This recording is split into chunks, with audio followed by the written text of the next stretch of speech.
Yes, ladies and gentlemen, nongeye kubaha ikaze kuri Behind Walls Terrace. Ndabasuje mwese aho muherereye mu bice by'isi bitandukanye. Nizere ko mumeze neza, nanjye meze neza. Nizere ko kandi Nyagasani akomeza kubahundagazaho. Ubwo yaranaga n'umugabo Chiftamin mu gitondo cyakurikiyeho, buri kimwe cyose cyarahindutse. Lulu yarabyutse, arangije abona notification muri telefone ye. Agiye kubona bamuherereje kuri konti y'amafaranga angana n'ibihumbi 30 by'amarandi. Aya mafaranga ari amafaranga menshi mu buzima bwe atarigeze abona. Ntabwo yabyizeraga ko ibyo bintu ari byo, ntiyizeraga ko biri kubaho. Nuko rero guhera ubwo ngubwo yahise yibuka ikintu kimwe. Ako kanya yahise yiruka nkajya muri gallery ya telefone ye, arangije ahita postinga ifoto yari yifotoye ari muri cya kirori nijoro. Nuko mu kanya gatoya akimara gupostinga iyo foto, comments zari nyinshi ndetse na like ari nyinshi, ariko zimwe zari zirimo abantu bafite jalousie, ariko n'abandi nabo bari kwadmiringa. Bamwe baravuga bati Lulu urimo uragenda utera imbere. Ako kanya rero Lulu yatangiye gukunda ubwo buzima. Icyagaragaraga nuko uyu mwana w'umukobwa Lulu yari yamaje kwinjira muri game, ndetse afite amahirwe make yo kuba yakora step akayivamo agasubira inyuma. Lulu rero yakomeje gukundana n'uyu mugabo Chiftamin, ndetse ariko uno mugabo akomeza kumuha amagift menshi cyane, amuha impano zitandukanye, ndetse amuha amafaranga menshi. Lulu yabaye noneho umunyembaraga, arakura atera imbere mu buzima bwe bwa mbere. Ubu noneho yabashaka kugenda akajya mu mashopu ari leaks, amashopu ahenze, akumva aratambuka nta bukene buri ku bitugu bye, nta bukene bumutsindagiye ku bitugu. Ndetse ahangaha nta nubwo yabaga ari gukodesha, ahubwo yaraguraga, yarimo yishyura. Umukobwa agira akagura imisatsi, akagura amapacks ahenze, akagura amakanzu ahenze, akagura inkweto zihenze, yaguraga buri kimwe cyose yifuza. Uyu mugabo yari yaramuhundagaje amafaranga. Ndetse uyu mwana w'umukobwa iyo yinjiraga muri restaurant yari yo yose, abakozi bo mu maresitora batangiye kujya bamufata bitandukanye n'uko bafata abandi, kuko uyu mwana w'umukobwa yabaga yambaye ibintu bihenze, yambaye amashinete ahenze ya zahabu, amasaha ahenze y'igiciro. Buri wese wamubonaga ahita akabona ko ari umukobwa w'igiciro, umukobwa uhenze. Ndetse yabaga afite urufunguzo rw'imodoka ihenze cyane. Aha rero byatumaga buri wese wamubonaga yahitaga mu klasa, yahitaga abona ko ari umwana w'umukobwa wifite, umwana w'umukobwa wageze ku byo ashaka, ku byo yifuza. Nubwo iyi modoka itariye yari ya mugabo Chiftamin, ariko Johannesburg yose yatangiye kujya imutinya, itangira kubona ko uyu mukobwa afite amafaranga. Ariko nyuma y'ibyo byose hari ikibazo gikomeye. Aba bana b'abakobwa ntabwo bajyaga baba satisfied, ntabwo bajyaga bumva bayanyuzwe. Uko bagendaga bagira ibintu, noneho barushaho gushaka ibindi bintu birenze ibyo bafite. Nuko umugoroba umwe Zara ubwo yari yicaye mu nzu ye, arangije yitegereza wa mushuti we aramubwira ati ntabwo uri kugerageza guprofita cyangwa se gufata advantage nkuko wakagombye, uri kuba umwana cyane. Ibi ngibi barimo babivuga ubwo bari bicaye kuri balcony y'inzu ya Zara, wa mushuti we. Nuko Lulu arangije aramubwira ati ushatse kuvuga iki? Zara arangije aramuseka, arangije aramubwira ati inshuti yanjye ukeneye abakiriya benshi. Lulu asa nkaho bimuyobeye ibyo ari kumubwira, arabaza ati abakiriya? Arangije aramubwira ati njyewe naketse ko uriya mugabo Chiftamin arampagije. Nuko muri ako kanya Zara arangije araseka, arangije aramubwira ati sweetheart, umugabo umwe ntago yaguhaza. Aramubwira ati abagabo baharurwa vuba, rero ugomba kugira options. Lulu yumva ibintu amubwiye birakomeye cyane, yumva ntabwo yari yiteguye kumva ayo magambo. Lulu ahangaha yaramaze kumva, yaramaze gutestinga, amaze kumva ubuzima bwiza uko bumeze, uko buryoha.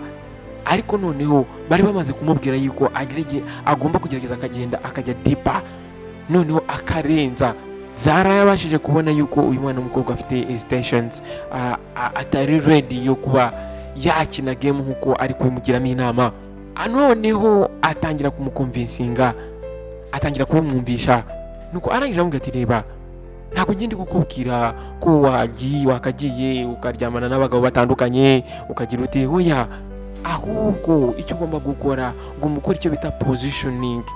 Ntabwo ugomba gukora buri kimwe cyose icyo utabishaka, ahubwo icyo ugomba gukora, ugomba playing a game, ugomba gukina umukino. Ikintu cya mbere ugomba gukora bwa mbere, ugomba kubanza ukinvestinga ku mubiri wawe. Iyi game yerekanye n'ibijyanye kuba uri perfect. Muri ako kanya Lulu yahise areba hasi yumva biramurenze. Uyu mwana w'umukobwa Lulu n'ubundi yari mwiza bihagije rwose, ariko imbere ya Zara ndetse n'abandi ba influencers ahangaha yagaragaraga nkaho ntacyo ari cyo. Nuko arangije abaza Zara ati ushatse kumbwira iki? Nuko arangije aramubwira ati ngiye nashatse kukubwira yuko ugomba kugira uburyo uteyemo. Arambwira ati ugomba kongera ikibuno ndetse mu nda bakahakora kamera neza ku buryo buri muntu wese ukubonye akwifuza. Ako kanya Lulu yahise aseka yumva ibyo ari kumubwira biramutunguye.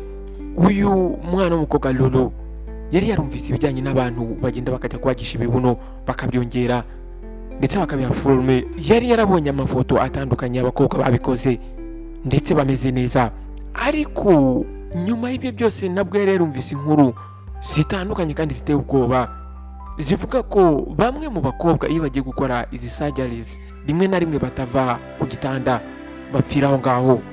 Nuko uyu mukobwa Zara arangira amubwira ati babe, njyewe ntabwo njya mu ma hospitals mu bitaro muri aya ma hospitals azwi. Arambwira ati ahubwo tujya aho bita underground clinics, hariya haba hari cheap, bakora ibintu ku mafaranga makeya kandi bakabikora bihuse ndetse ukira byihuse. Nuko muri icyo cyumweru bahise bajya muri za clinique za underground. Nuko bakigera aho ngaho kuri ya clinique, iyi clinique yari iri Johannesburg mu mujyi. Iyi clinique ntabwo yari official hospital, nta n'ikimenyetso cyagaragaraga yuko ari clinique ndetse nta licenses bari bafite, ahubwo cyari icyumba cy'umweru gisanzwe hibereyemo abadogiteri baturuka hanze ndetse badafite ibyangombwa byo gukora ibyo bintu. Iki cyumba bakigeramo bakinjiramo basanzemo aba influencers benshi cyane bategereje nabo yuko babakorera babaha serivisi. Nuko umukobwa umwe wari wicaye aho ngaho witwa Eva arangije atangira ikiganiro, atangira kuganira n'umukobwa Lulu. Uyu mwana w'umukobwa yari umukobwa uzwi cyane kuri Instagram. Arangije aramubwira ati ngiwe nakoresheje inshuro 3 zose. Arangije aramubwira ati ntabwo ugomba gukoresha inshuro imwe yonyine, ugomba kubikora bigahura neza, kubera ko abagabo bakunda abakobwa bafite umubiri mwiza, umubiri ugaragara neza. Ariko ahangaha Lulu nubwo yararangaha yumvaga atabishaka, yumvaga ari ikintu kitagenda ahantu, ariko Zara yari yamaze kumushyira mu mutwe ko bagomba kubikoresha. Nuko Zara niwe wabanjije kujya kuri kagatanda. Nuko ubwo rero igihe cya Lulu cyari kigeze, Lulu yaryamye ku gatanda agerageza kwikaruma, ariko yari yarakaye. Agiye kumva yumva umuntu aratatse ari guscreaminga ndetse yumva urugi rurafungutse. Muri ako kanya agiye kumva yumva ikintu kikubise hasi. Umuntu wari uguye hasi yari Eva, wa mukobwa barimo baganira mu kanya gashize. Uyu mwana w'umukobwa yari apfuye ako kanya. Nuko Dr. arangije atangira gusakuza, ariko asakuza ari kuvuga ururimi rwo hanze, ariko Lulu ntabwo yabasha kumva ibyo ari kuvuga. Zara yahise aza yirukanka aza muri cya cyumba wa mukobwa Lulu yari arimo. Arangije amufata ukuboko, arangije amubwira ati ngwino tugende tuva ngaha. Lulu yari afite ubwoba bwinshi cyane, arangije amubaza ati nibiki bibaye, ariko Zara ntabwo yashaka kumusubiza ako kanya. Yamufashe ukuboko aramukura amubwira ati tugende tuva ngaha. Ubwo rero bari basohotse muri cya cyumba, bagiye kubona dogiteri ndetse n'abasisita be barimo bakurura umurambo wa mukobwa Eva, bamukura bamusohora muri cya cyumba yari arimo. Aho ngaho nta ambulance yari ihari yo kuba yabafasha. Lulu yahise yirukanka bishoboka, niyongeye kugaruka aho ngaho. Rero nyuma y'ibyo bintu byari bimaze kuba, Lulu yiyemeje yuko atazongera kujya mu bintu bibi nka biriya, agomba kubigendera kure. Ariko inzara yari afite kugira ngo abe powerful, abe umuntu ukomeye, abe umuntu ukomeye muri industry, iyo nzara yakomeje kumupushinga, yari nyinshi cyane muri we. Ndetse Zara wa mushuti we nawe ntabwo yari amworoheye, yakomezaga kumupushinga amubwira ko hari ikintu agomba gukora kugira ngo abe powerful. Zara yari afite indi plan ari gutegura kuri uyu mukobwa. Nuko arangije bicaye muri salo, arambwira ati Lulu reba, ukeneye ikintu kiri strong, ikintu kigomba gutuma bano bagabo babura ubwenge uko bakurebye. Lulu yumva aratunguwe, yumva ntari kumva ibyo uyu mukobwa ari kumubwira. Aramubaza ati niba icyo uri kuvuga. Arangije aramubwira ati uratekereza yuko umugabo aza kugurira imodoka nziza gutyo gusa tu kubera yuko wararanye nawe ijoro rimwe yarangiza kugurira imodoka y'igiciro? Ndetse niyo mwararana niyo wamukorera ibintu bidasanzwe, ugomba kumenya yuko hari abandi bakobwa hanze aha ngaha beza kandi beza kukurusha, banateye neza. Nuko arangije amubaza ati none se ngomba gukora iki mbwira? Zara arangije asa n'umwegera, arangije aramubwira ati hari umugore atanga imiti ikurura abagabo ndetse ituma abagabo bashobora kuguha amamiliyoni n'amamiliyoni menshi cyane. Icyo wabaka cyose iyo uwo mugore amaze kuguha umuti barakiguha. Ibyo ngibyo nibyo twese dukora. Nuko muri iryo joro bahise bajya kureba wa mugore. Lulu ajyana n'uyu mukobwa Zara yatekerezaga muri we ko wenda bagiye ku mukecuru, umuntu w'umukecuru, umuntu w'umurozi cyangwa umupfumu, ariko bakinjira mu nzu y'uwa mugore basanze ari umugore mutoya, umugore ukiri mutoya usa neza, wambaye ikanzu nziza cyane ndetse n'imisatsi myiza ndetse n'aka makeup. Nuko uyu mugore arangije abahereza amakanzu y'umukara, arabwira ati mukure imyenda yanyu noneho mwambara no makanzu. Lulu ndetse na Zara bahise bambara amakanzu. Nuko arangije wa mugore azana ikintu kimeze nk'isahane, ikintu kimeze nk'igisorori. Muri icyo gisorori hari harimo ibintu bimeze nka liquid ariko by'umukara. Nuko arangije arababwira ati ibi bintu mubifate mubyisige ku mubiri wanyu, ibi ni bituma bibaha imbaraga zo gukomendinga ikintu musabye cyangwa muvuze icyo ari cyo cyose kigashyirwa mu bikorwa.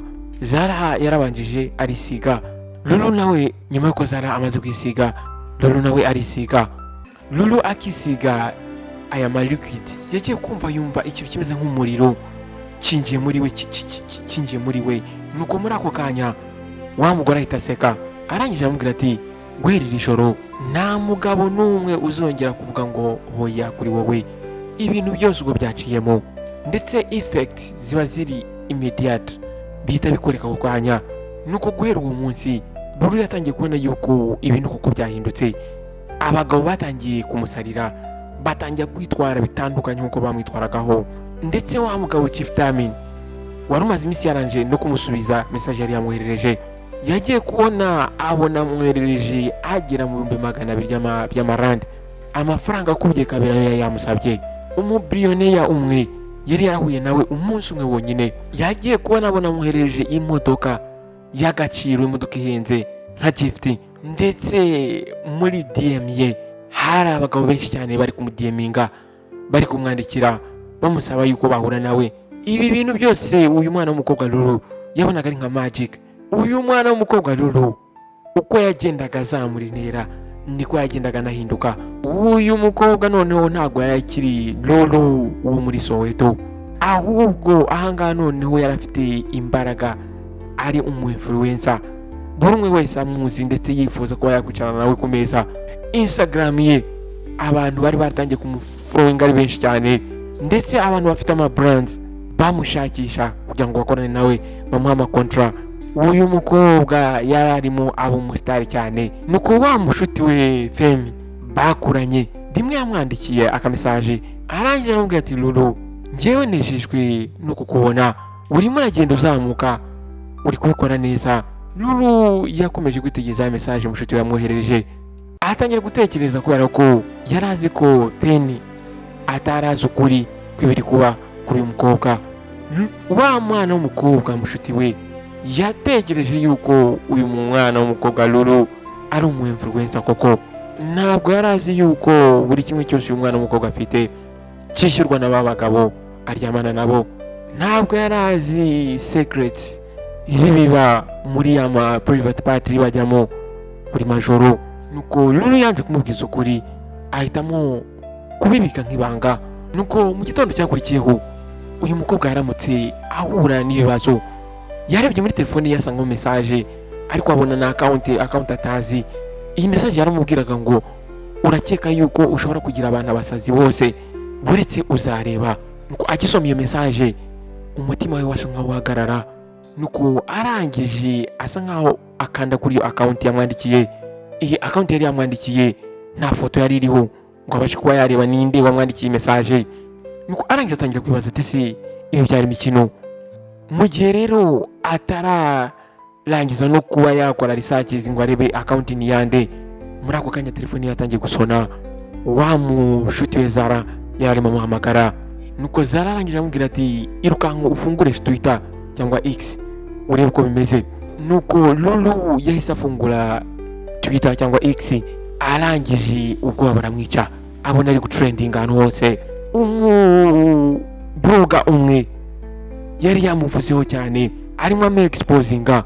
Yari yanditse ngo umu-influencer mushyashya witwa Lulu, yandika ngo umukobwa mushyashya umu-influencer wa Johannesburg. Ariko mumenye ko ibyo afite nibyo yerekana, uko abyerekana ntabwo ari uko ariko kuri, ntabwo ibintu yerekana ari ibye, ahubwo dufite amakuru avuga yuko afite umusponsor, ndetse uyu mugabo akaba ari umubillionaire ariko uri married, ufite umugabo ufite umugore, akaba ari we umwishyurira buri kimwe cyose. Ako kanya Lulu akibona ayo magambo, Lulu yahise amera nk'umuntu urwaye. Yahise afata telefone ye, yicara hasi, yumva biramuyobeye, atangiye gutekereza ati ninde wakoze ibi bintu, si ninde muntu ushobora kunkora ibi bintu. Yatangiye gutekereza neza cyane, aza kumenya yuko umuntu uzi ibintu bye byose ari uyu mukobwa Zara. Nuko muri uwo mugoroba yahise afata imodoka yerekeza kwa Zara ku nzu ye. Arinjira umujinya mwinshi cyane, aramubaza ati nukubera iki, nukubera iki wankorera ibi bintu. Zara yari yicaye muri salo ye arimo yinywera kave, ndetse yari yishimye ameze nkaho nta cyabaye, kandi mushuti we yari kuba yararimo aba exposed, ariko nta kintu byari bimubwiye muri ako kanya. Nuko akimubaza mu magambo arangije araseka. Nuko arangije aramubwira ati darling, urimo uragenda w'umuntu munini cyane byihuse, abantu ufite gahunda kabisa. Nuko arangije aramubwira ati iyi industry turimo ntago ikunda abakobwa bashyashya batazi aho bagomba kuba bari.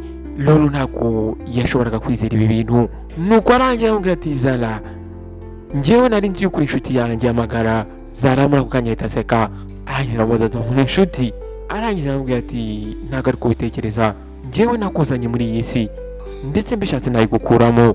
Lulu yahise atungurwa ngaha. Uyu mwana w'umukobwa Lulu yari yaritwaye neza kuri uyu mushuti we Zara, amufata nk'umuvandimwe, amufata nk'inshuti ye magara. Ariko ahangaha yari atangiye kubona yuko Zara ari kugenda ajya kontre ye, amugirira ishyari. Lulu atangira kurira, arangije aramubwira turi inyamaswa, uri shitani. Nuko Zara arangije yisukira wine muri mu kirahure. Nuko arangije araseka aramubwira ati urakaza neza muri influencer industry baby.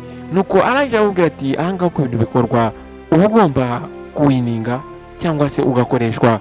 Nuko ibyumweru byakurikiyeho ukuzimu noneho kwagiye kuza gusanganira wa mwana w'umukobwa Lulu. Uyu mwana w'umukobwa Lulu ntabwo yarazi uko ibi bintu yabyitwaramo. Rero ibi bintu byatangiye kugenda noneho bimwafectinga, bitangira kumuza amahoro. Nuko brands nyinshi zitangira kumwirukana, zitangira gukansaninga contract zari zifitanye nawe, kubera yuko nta muntu n'umwe uba wifuza gukorana n'umu influencer ufite ibibazo kuri social media. Ndetse aba followers be batangiye kumugendaho, batangiye kujya bamutuka. Comment bashyiragamo zari comment mbi cyane, batangiye kuvuga bati Lulu ni slay queen, ntago ari umu influencer. Batangiye kumubwira bati twatekereje yuko utandukanye. Ndetse wa mugabo Chief Dami nawe yaramublokinze, nimero yarayibloka. Nuko uyu mukobwa yatangiye no kugwa hasi, buri kimwe cyose cyatangiye guhagarara. Bank account ye yagendaga ishyira amafaranga byihuse. Nuko Lulu rero yatangiye kubona yuko muri iyi si ya fake abantu babamo, yabonye yuko nta nshuti nimwe yari afite. Zara yaramaze kumurangiza. Ko rero Lulu yaricaye atangira kurira, ubwo yabaga ari kureba comment nyinshi cyane zitandukanye, abantu bari kumutuka bamubwira bati fake life, bamubwira ati ubuzima bwa fake. Bandika bavuga bati aba slay queens barangira gutyo, n'ubundi ubuzima bwabo nuko burangira. Bamubwira bati icyo ni ikimwaro. Telefone ye yatangiye kujya hamagarwa n'abantu benshi cyane, ariko ari amanimero atazwi. Aba bloggers batangira kumu exposinga, batangira kumwandarika. Nuko uyu mwana w'umukobwa Lulu yabuze buri kimwe cyose yari afite. Zara ahangaha yari yamaze kumutsinda, nuko Lulu arangije arireba muri miruwari, aritegereza neza, atangira kureba wa mubiri wari mwiza, ariko ahangaha isura yari yuzuyemo agahinda ndetse na stress. Uyu mwana w'umukobwa Lulu yahise yemeza yuko atagomba kuguma hasi nawe, ahubwo agomba gutangira iyi ntambara akayirwana nk'uko mugenzi we yari yayitangije. Nimba koko industry yari yarinjiyemo ari uko imbwa yagomba kurya indi mbwa, yiyemeje yuko Zara nimba yatangije intambara yari yiyemeje yuko agiye kuyirwana, ariko nta kindi kintu akoresheje, ahubwo agiye gukoresha icyo bita dark power. Lulu rero kuva kera yahoraga yumva umupfumu w'umugore wabaga Soweto wawe yakuriye ndetse yavukiye. Uyu mugore bamwitaga Sangoma, yari afite imbaraga zikomeye cyane ziremereye, zahinduraga ubuzima bw'abantu benshi. Iyi nzu y'uyu mugore umupfumu yabaga kure cyane uvuye mu mujyi wa Soweto, nuko uyu mukobwa yafashe inzira asubira Soweto ajya gushaka uyu mugore w'umupfumu. Nuko ubwo uyu mukobwa Lulu yinjiraga muri aka kazu k'uyu mugore w'umupfumu, yagiye kubona ibintu bijyanye n'uduhanga, abona amabuji ari kwaka ndetse n'ibindi bintu bitandukanye biteye ubwoba. Yasanze uyu mugore w'umukecuru yicaye ku gatebe, yicaye imbere y'ikintu kimeze nk'ikibindi. Nuko umugore arangije amubwira ati, ndabizi waje kundeba kubera yuko wabaye broken, ubabaye. Ahangaha Lulu ataragira n'ijambo na rimwe abwira uno mugore, muri we yari ari kubira n'umujinya mwinshi cyane. Yahise amubwira ngo ndashaka gukora revenge, ndashaka kwihorera. Muri ako kanya uyu mugore yahise aseka, arangije amubwira ati, mwana muto, ntago ukwihorera guciriritse. Donc ahangaha ashaka kumubwira yuko revenge ikenera igiciro. Arangije aramubaza ati, se mwana muto, witeguye igiciro ndi bugucira icyo cyose? Lulu ahangaha yatangiye gutekereza ukuntu Zara yicaye mu nzu ye ari kwinywera wine, yishimye, yumva ko nta muntu n'umwe ushobora kumukoraho. Nuko umujinya utangira kuzamuka, arangije abwira umukecuru ati, nditeguye, buri giciro cyose biri busabe ndagitanga. Nuko uyu mukecuru arangije aramwitegereza, nuko arangije aramubwira ati, hari inzira ushobora kwihoreramo, ariko iyo uyitangiye ntabwo ushobora gusubira inyuma. Nuko arangije aha Lulu ikanzu amuha ndetse buji y'umukara, arangije amuha n'icupa ririmo ibintu by'umukara ariko bimeze nk'amazi. Nuko arangije aramubwira ati, urabona iyi liquid nguhaye ugomba kuyishyira ku rurimi inshuro 3 buri joro. Iyi liquid nguhaye buri magambo yose uzajya uvuga azajya aba powerful kubera iyi liquid nguhaye. Nuramuka uvuze amagambo wibasiye umuntu runaka, ibyo uvuze bigomba kujya bimubaho.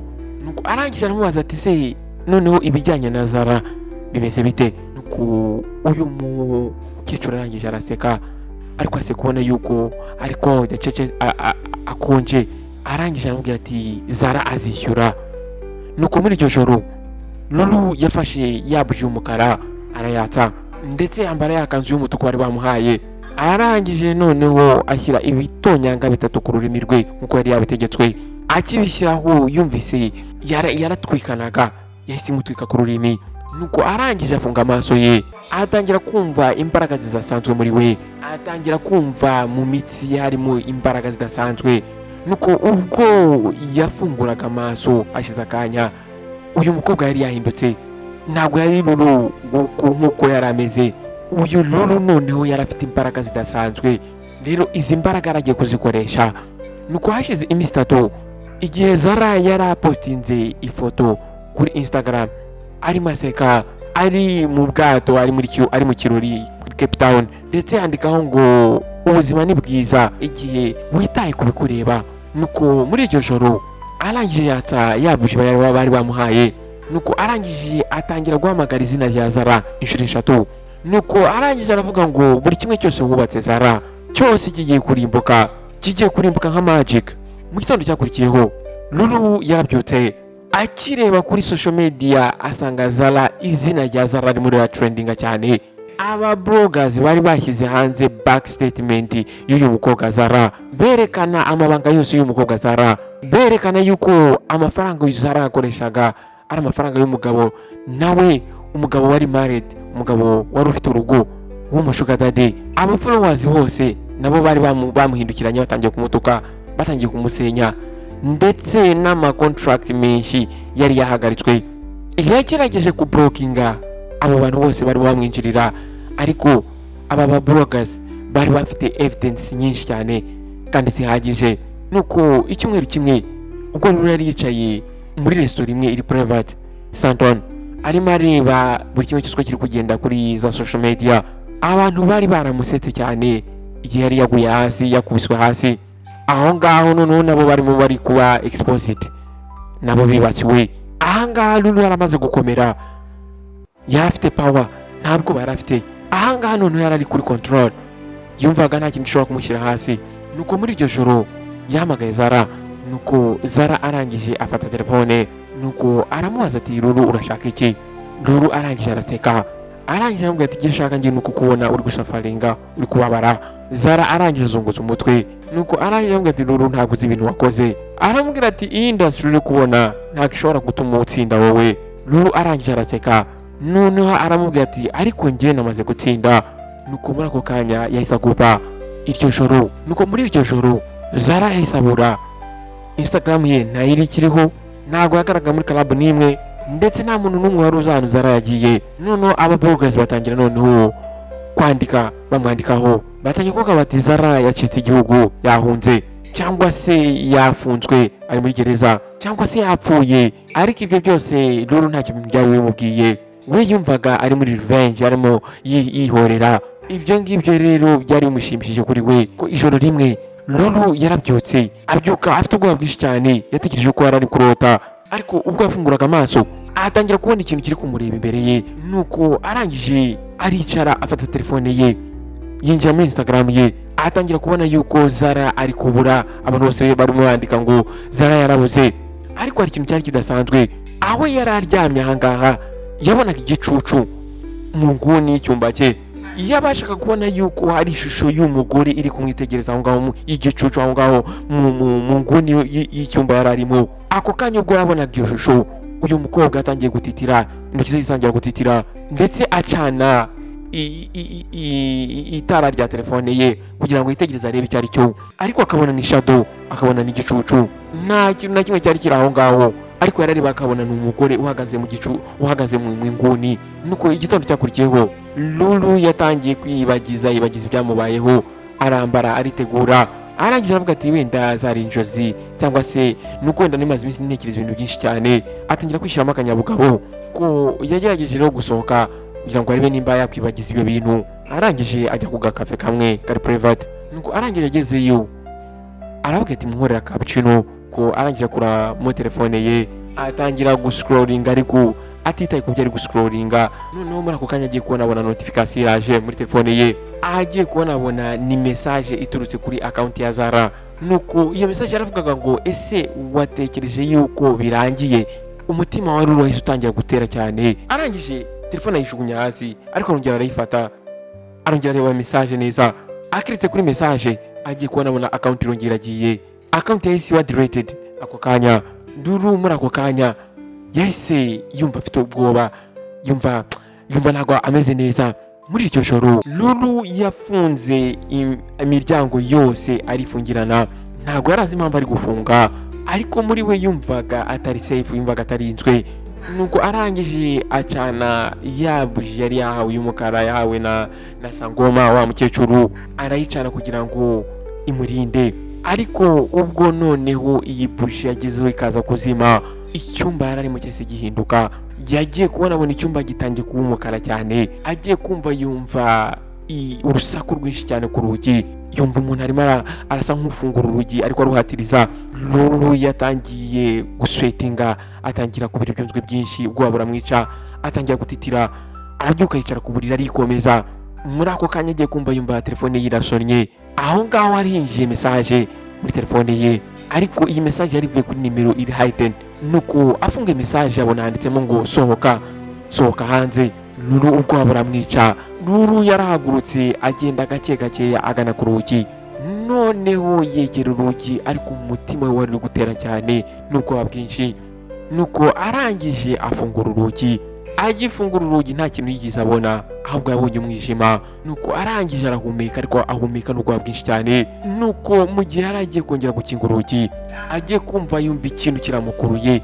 Lulu arangije arasakuza, yagize ubwoba ubwo yabonaga Zara aho ngaho, ariko yabonye Zara yarahindutse.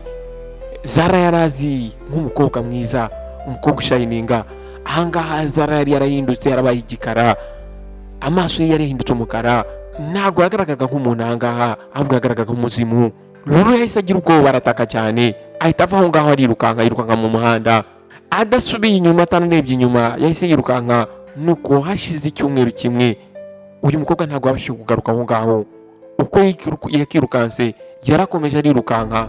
Hatangiye gucicikana amakuru avuga yuko umu-influencer witwa Lulu hashize iminsi yarabuze. Nuko hashize iminsi mikeya hagaragaye video iteye ubwoba. Yari video ya Lulu yari gucicikana aho ngaho kuri Instagram. Lulu yari yarasaze yirirwa azenguruka mu isoko rimwe, ariko isoko riri inyuma y'umujyi. Ahangaha Lulu yagaragaye yambaye ikanzu yashwanyaguritse, ariko nubwo yari yambaye ikanzu yacitse, ahangaha yagaragaraga nkaho akiri muri bwa buzima babagamo bwa influencer, bwa buzima babagamo mbere atarasara. N'ubundi yitwaraga nk'umu-influencer, ariko ari umusazi hano muri iri soko. Ariko ahangaha mu by'ukuri uyu mwana w'umukobwa Lulu yari umu-influencer mu basazi. Ntabwo yari umu-influencer nk'uko abayeho mu bakire, aba mu buzima bwiza muri Rex, ahubwo yari umu-influencer mu basazi. Icyo rero kikaba ari cyo gihembo cyo gushakisha ugukira cyangwa se ubuzima bwiza tubicishije mu nzira zitari nziza. Nizere ko rero iyi story hari ikintu mwigiyemo, nizere ko iyi story hari ikintu ihinduye mu ntekerezo zanyu. Buri kintu cyose gisaba process, nta mpamvu zo kwirukansa ibintu cyangwa se gushaka kugera ku bintu duciye mu nzira za bugufi. Nizere ko iyi story hari ibintu byinshi tuyigiyeho.